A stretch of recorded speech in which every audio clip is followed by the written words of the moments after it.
తల్లిదండ్రుల తర్వాత విద్యార్థుల జీవితాల్లో ఉపాధ్యాయులకు ఎంతో గొప్ప స్థానం ఉంటుందని డిప్యూటీ సీఎం పవన్ కళ్యాణ్ అన్నారు. చిలకలూరిపేటలోని శ్రీ శారదా జిల్లా పరిషత్ కార్యాలయంలో నిర్వహించిన తల్లిదండ్రులు ఉపాధ్యాయుల ఆత్మీయ సమ్మేళనంలో ఆయన పాల్గొన్నారు.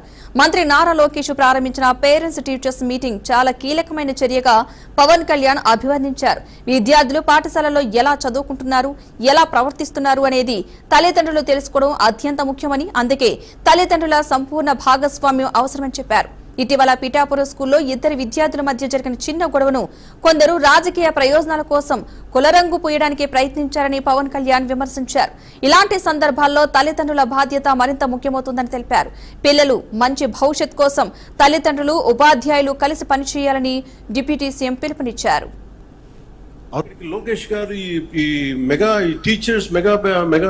పేరెంట్ టీచర్స్ మీటింగ్ కోసం తల్లిదండ్రుల్ని పిల్లల భవిష్యత్తులో భాగస్వామ్యం చేయటం, జస్ట్ చదువులు డబ్బులు కట్టి స్కూల్ పంపించేయడం కాకుండా వీరు ఎలాంటి ఉన్నారని చెప్పడానికి నిజంగా ఇది ఒక చాలా కీలకమైన మార్పు. ఇది ఎడ్యుకేషన్.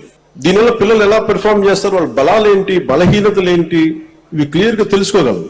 పిల్లలు ఎక్కువ శాతం అధ్యాపకుల దగ్గరే ఉంటారు కాబట్టి అధ్యాపకులు వారికి ఆల్మోస్ట్ దైవ సమానులు అయిపోతారు. మనం స్కూల్కి వెళ్ళినప్పుడు మనం ఏం చేస్తాం, సరస్వతి ప్రార్థన చేస్తాం, గురు బ్రహ్మ గురు విష్ణు గురుదేవ మహేశ్వర గురు సాక్షాత్ పరబ్రహ్మ తస్మై శ్రీ గురువే నమః అని చెప్పి మనం అధ్యాపకుల్ని మనం దైవంగా భావిస్తాం తల్లిదండ్రుల తర్వాత. ఇది ఎంత అరుదైన సంస్కృతి మనది.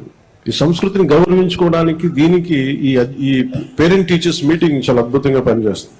అలాగే నాకు ఎక్కడో అంటే ఎంత ప్రభావితం చేస్తారు టీచర్స్ అంటానికి, తల్లిదండ్రులు ఒకలాగా ప్రభావితం చేస్తే టీచర్స్ మనకి కేవలం పాఠాలు చెప్పరు, మన భవిష్యత్తుని తీర్చిదిద్దుతారు. సో దాంట్లో భాగంగానే మనం ఇంట్లో తల్లిదండ్రులకి అండగా ఉండటానికి గౌరవ ముఖ్యమంత్రి గారు ప్రతిపాదించిన ఈ తల్లికి వందనం కార్యక్రమాన్ని దాదాపు 15,000 రూపాయల చొప్పున 67,27,000 మందికి విద్యార్థులకి 8,711 కోట్ల నిధులతోటి నేను అందించడం జరుగుతాం. దీంతో పాటు ఇందాక సైన్స్ ఎగ్జిబిషన్ ఇవన్నీ చూస్తా ఉంటే ఎగ్జిబిట్స్ చూశాను.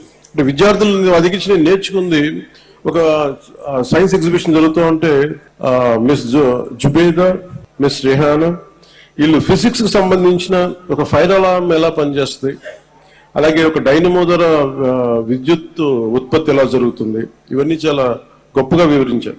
వీళ్ళు అబ్దుల్ కలాం గారిలా ఊహించుకోండి, మన చిన్నపాటి చిలకలూరుపేటలో పిల్లలు చదివి ఈ రోజున చాలా అద్భుతమైన